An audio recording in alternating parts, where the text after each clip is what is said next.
Hello guys, welcome back to my channel. In today's video we are going to test out some Haida filters. This is rear and depth filters for Sony 14mm f1.8.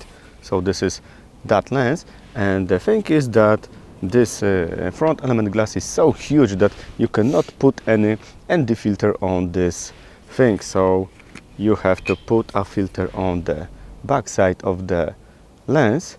And I've got that kind of a package from photo4b.pl shop, and you can buy there these filters, and we are going to check out what these filters are doing for us and if they are any good or not. This little box with our ND filters, so we've got 4 inside.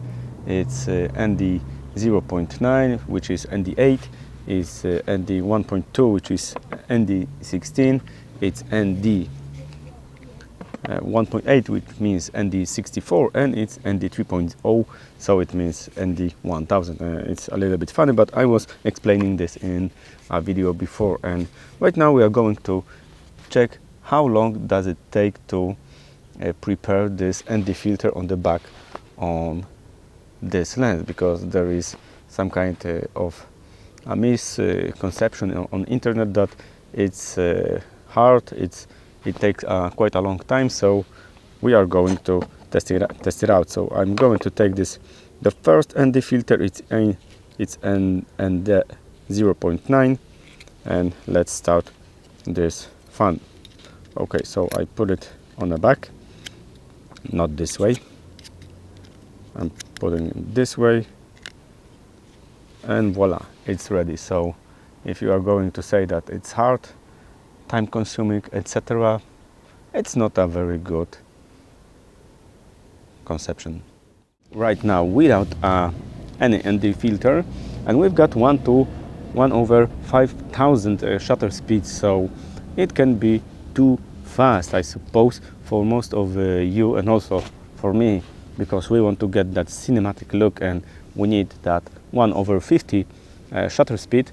And we are going to test it out which ND filter is correct to get this cinematic look and the right parameters. So also we will compare the colors, if the filters change the color of our image and how does it change, because I will try to replicate this exposure and with exact ND filter.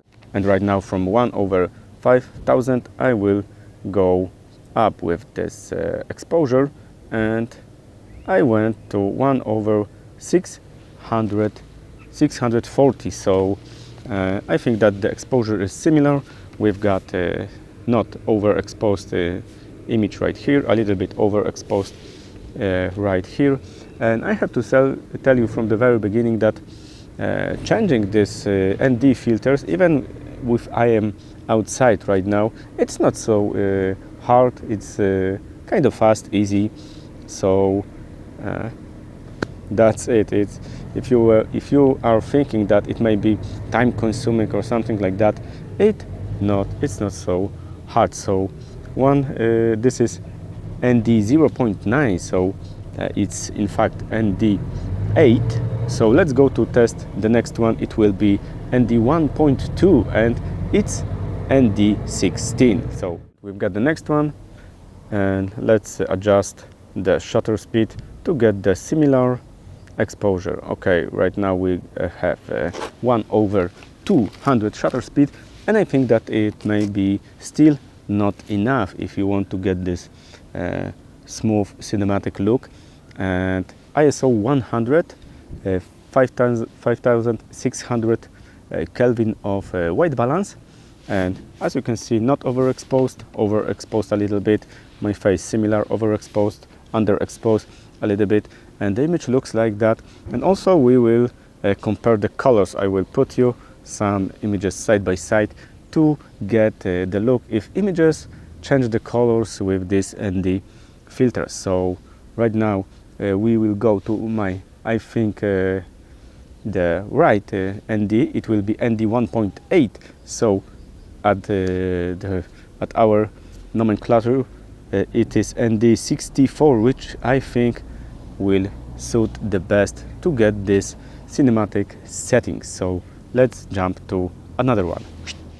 And here we are, ND 1.8, so it's ND 64, and I will adjust once again my shutter speed. Right now we are on the 160/50, and this is f1.8. It is ISO 100 and 5600 Kelvin. So underexposed sky, overexposed sky a little bit, and this is how it looks. I think that this filter will work the best for that kind of situation, but I think that it can still be a little bit too overexposed, so we can go like 160, 180.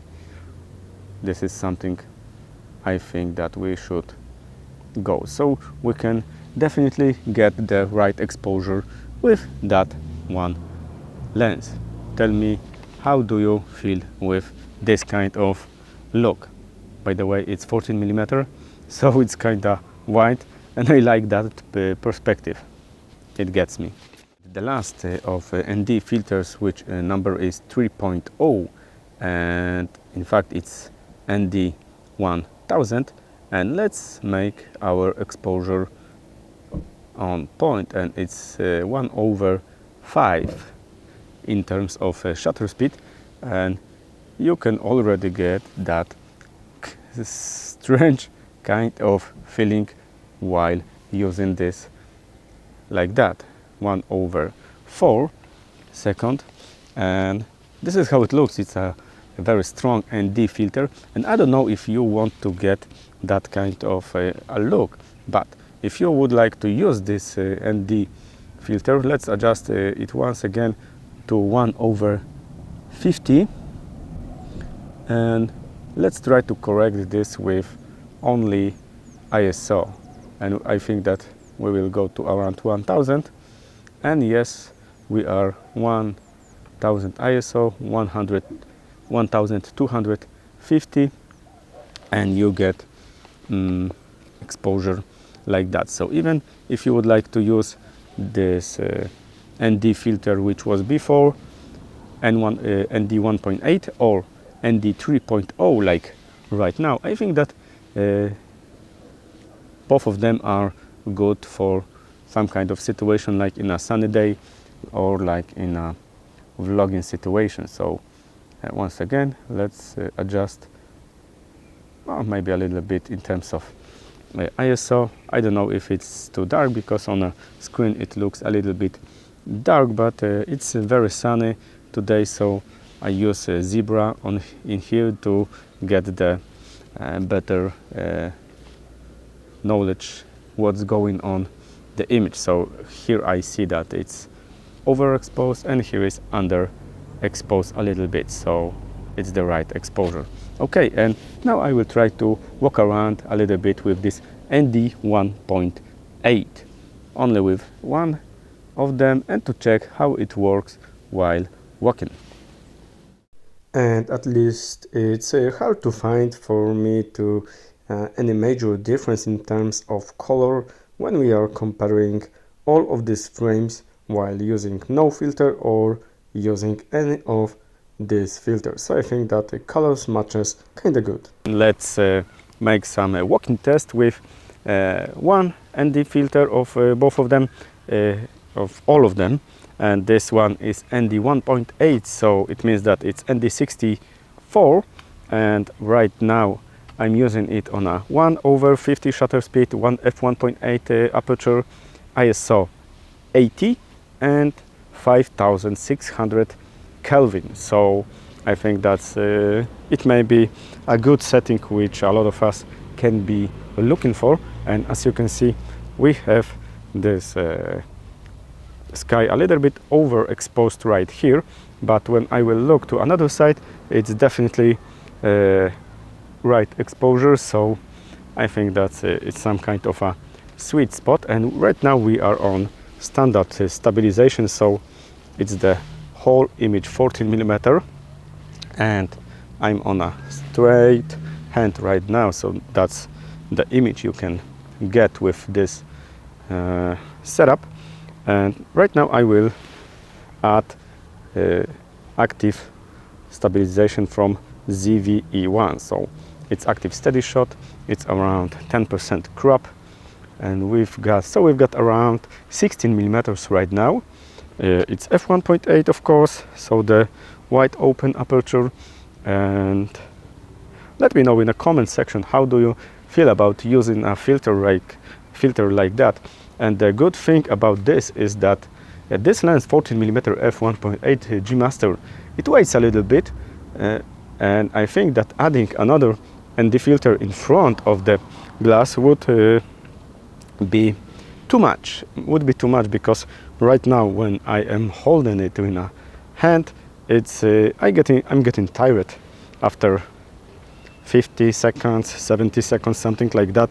So I need to switch hand to then, and I think that using a filter like that, that rear ND filter, can be very useful, because you are not adding any weight to your setup and you can still get this beautiful wide shot at f1.8. So I think that every vlogging guy is going to love that. And let's go once again to standard steady shot. So right now we are on a full 14mm only with sensor stabilization. So this is how it looks. So let me know in the comment section, how do you feel about this filter? How do you feel about this lens? Maybe you are using it, or maybe you would like to. Okay, thank you guys for watching. I hope that you will like, subscribe and comment below. Thank you for watching. See ya.